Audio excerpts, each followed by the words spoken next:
Live times TV देख रहे सभी दर्शकों का स्वागत है। मैं हूं राजीव चौहान और इस समय मौजूद हैं एचपीयू यूनिवर्सिटी में, और जहां से आपको पता है कि काफ़ी समय से जो यहां के शिक्षक हैं वो आंदोलन में हैं और अपनी मांग को लेकर डटे हुए हैं।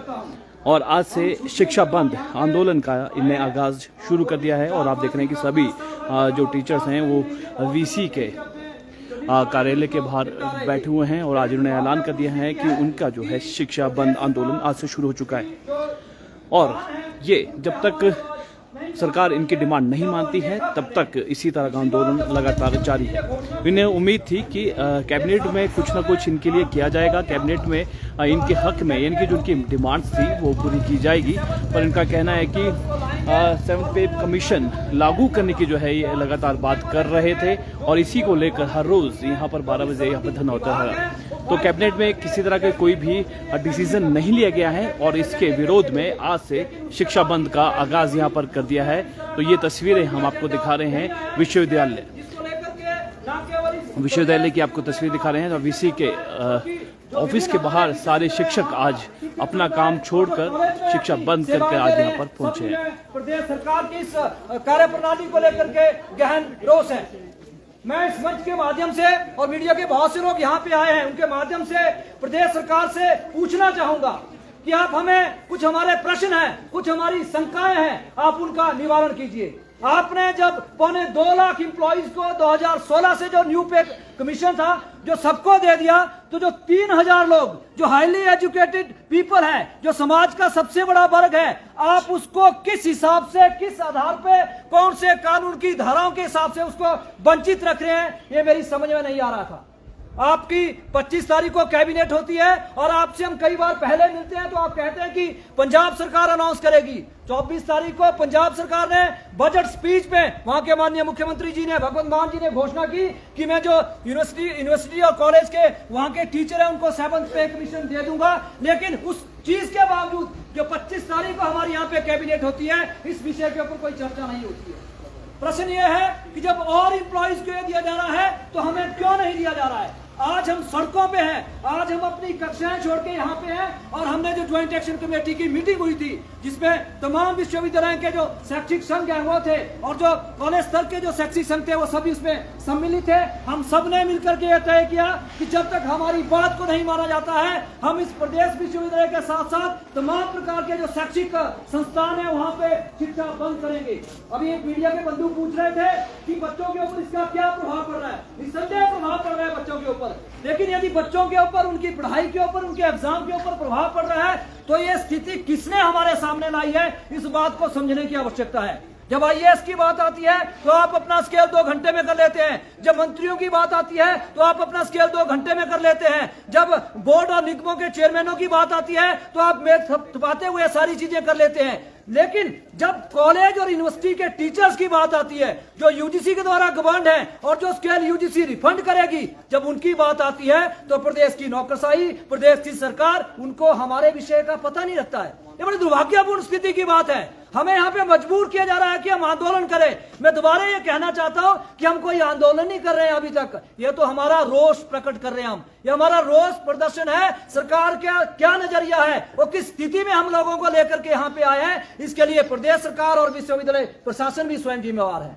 जब आपके ऊपर बात आती है तो आप अपने एग्जाम करवाने हैं तो आप गिव एंड टेक की बात करते हैं, लेकिन जब हमारी बात आ रही है तो कोई भी व्यक्ति अथॉरिटी का सरकार के पास हमारा पक्ष नहीं रख रहा है और हम मजबूरन यहाँ पे बैठे हैं। हमारे को कोई शौक नहीं है यहाँ पे बैठने का, हम कोई आंदोलन जीवी नहीं है, हम कोई पीएचडी थीसिस नहीं लिख रहे हैं, इसके ऊपर कोई शोध प्रपत्र नहीं लिखेंगे कि 2016 रेगुलेशन को लेकर 2022 में किसने आंदोलन किया, इसको लेकर हम ऐसा कुछ भी नहीं कर रहे हैं। लेकिन हमारी मांग जो जायज है, जो कॉन्स्टिट्यूशनल है, उसको यदि नहीं माना जाता है तो यह आंदोलन, ये रोष प्रदर्शन इससे भी ऊपर जाएगा। मैं आप सबके माध्यम को यह सूचित करना चाहूंगा कि 27 तारीख को हमारी एक ऑनलाइन वर्चुअल प्लेटफॉर्म मीटिंग हुई थी जिसमें सभी जो ज्वाइंट एक्शन कमेटी है उसमें सर्वसम्मति से विद वॉइस वोट ये निर्णय लिया गया कि यदि हमारी डिमांड्स को नहीं माना जाता है तो हम आने वाले समय में जो शिक्षा बंद है वो उसी का एक प्रारूप है, वो उसी मीटिंग में डिसाइड हुआ था। लेकिन यदि फिर भी सरकार के कानों तक हमारी आवाज नहीं जाती है तो हमें अपनी आवाज किस तरह से पहुंचानी है, वो 3000 का नंबर काफी है। उसके लिए 3 लाख लोग नहीं चाहिए, उसके लिए बहुत बड़ा हजूम नहीं चाहिए। एक एक शिक्षक की आवाज लाखों के हिसाब से है। मुझे ये कहते हुए अत्यंत हर्ष हो रहा है कि आज जब हमने कॉल दी थी, हमारे सभी शिक्षक बंधुओं भाइयों ने, चाहे वो डीन से, डायरेक्टर से, चेयरपर्सन थे, जो टीचर थे, उन सबने मिलकर के उस कॉल का सपोर्ट किया है। आज इस प्रदेश विश्वविद्यालय में दुर्भाग्यपूर्ण तरीके से मैं कहूंगा कि आज शिक्षा बंद है, जबकि टीचर यहाँ पे हैं, बच्चे यहाँ पे आए हैं, लेकिन ये सारी स्थिति हमारे सामने प्रदेश सरकार की इस व्यक्ति एक समुदाय विशेष के लिए जो नकारात्मक दृष्टिकोण है, उसके कारण ये सारी परिस्थितियां उत्पन्न हुई है। मेरा आग्रह रहेगा आप सभी से यहाँ पे कि हमने जो 12 से 1 बजे का समय फिक्स किया है, उसके लिए आप यहाँ पे आए। हमें बार बार किसी को बुलाने की आवश्यकता नहीं है। कोई भी व्यक्ति अपनी लड़ाई नहीं लड़ रहा है, सभी व्यक्ति अपने हकों की लड़ाई लड़ रहे हैं। 2016 का स्केल 2022 में नहीं मिलेगा तो आप कहां जाएंगे, और 2026 में नेक्स्ट स्केल जो है वो ड्यू है। आप समझिए इस चीज को कि किस तरह से रोकने का प्रयास हो रहा है। यही चीजें आप प्रदेश के दूसरे एम्प्लॉइज के ऊपर लागू नहीं कर रहे हैं। यही चीजें जब आईएएस की बात आती है, ब्यूरोक्रेसी की बात आती है, उनके ऊपर भी लागू नहीं होती है। आप टाल मटोल की स्थिति क्रिएट कर रहे हैं। आपने कहा हाई पावर कमेटी, किस बात की कमेटी? आप 2016 से आईआर दे रहे हैं, कमेटी किस चीज की? 2016 से आप आईआर दे रहे हैं, यूजीसी आपको चिट्ठियां लिख रहा है कि भाई साहब आप बताइए आपका कितना खर्च होने वाला है। 190 करोड़ रुपया यूजीसी से आएगा। बहुत सा पैसा लास्ट टाइम भी लगभग 171 करोड़ रुपए के करीब लास्ट टाइम भी रिफंड हुआ था। आपने हमारी एमफिल पीएचडी की जो अपनी इंक्रीमेंट से उनको बंद कर दिया। आप 2016 से हमारा स्केल नहीं दे रहे हैं, और भी बहुत सी चीजें हैं जो अन्याय हो रहा है इस विश्वविद्यालय में। शिक्षकों के साथ जो हो रहा है वो तो हमने आज तक छुआ ही नहीं। उसके लिए तो प्रशासन अंदर बैठा हुआ है, उनके कान पे भी जू नहीं रेंग रही है। लेकिन हमारा सिंगल जो मात्र उद्देश्य है वो यूजीसी 7th पे कमीशन को लागू करना है। हमारा आग्रह रहेगा सरकार से, और चेतावनी भी है इस मंच के माध्यम से कि यदि आने वाले समय में आप हमारी बात को नहीं मानते हैं तो हम अपने इस रोष प्रदर्शन को, इस आंदोलन को और भी इंटेंसिव करेंगे, और उस सबकी जिम्मेवारी प्रदेश सरकार की होगी, विश्वविद्यालय प्रशासन की होगी। मेरा आग्रह रहेगा डॉक्टर वीके श्रीराम जी से कि वे आए और अपनी बात यहाँ पे रखें। सर बाइट कर लेते हैं, यहाँ पे कर, सर यहाँ पे सामने क्या, इधर प्रदेश के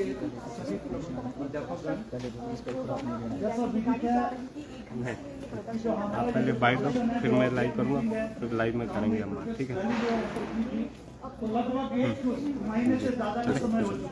सर पहले तो आप परिचय दें और प्रदर्शन के बारे में आप बताएं, क्यों आपने जो है शिक्षा बंद आज की हुई है? मैं डॉक्टर जोगिंदर सकरानी हूँ और मैं मेंबर सेक्रेटरी हूँ ज्वाइंट एक्शन कमेटी का, और यहाँ हिमाचल प्रदेश में Himachal Pradesh university teachers welfare association हपुटपा है, उसका मैं जनरल सेक्रेटरी हूँ। ये जो दूसरा प्रश्न आपने किया कि क्यों हमने शिक्षा बंद का आह्वान दिया है, मीडिया के माध्यम से भी मैं बताना चाहूँगा, और आप लोगों को विदित भी है कि पिछले 1 महीने से लगभग हम यहाँ पे अपना रोज प्रदर्शन कर रहे हैं, डेली गेट मीटिंग्स कर रहे हैं। हमारा जो यूजीसी पे स्केल है, जो 7th यूजीसी पे स्केल है, जो 2016 से ड्यू है, और जिसको लगभग हिमाचल को छोड़ के बाकी सभी सरकारों ने दे दिया है। अभी तक हिमाचल सरकार ये कह रही थी कि पंजाब की गवर्नमेंट ने नहीं किया, लेकिन पंजाब की गवर्नमेंट ने भी अभी जो परसों अपना बजट स्पीच दिया उसमें कहा कि हम जो कॉलेज और यूनिवर्सिटी के टीचर है उनको यूजीसी का जो पे स्केल है उसको हम रिलीज करेंगे। लेकिन अनफॉर्चुनेटली ये सब कुछ बोलने के बावजूद भी यहाँ पे कमेटियों का गठन हो रहा है, टाल मटोल की जा रही है, और हमारा जो ड्यू है, जो हमारा एक राइट है, वो नहीं दिया जा रहा है। ये भी एक बड़ी दुर्भाग्यशाली स्थिति है कि माननीय मुख्यमंत्री जी कहते हैं कि हमने 2.25 लाख एम्प्लॉइज को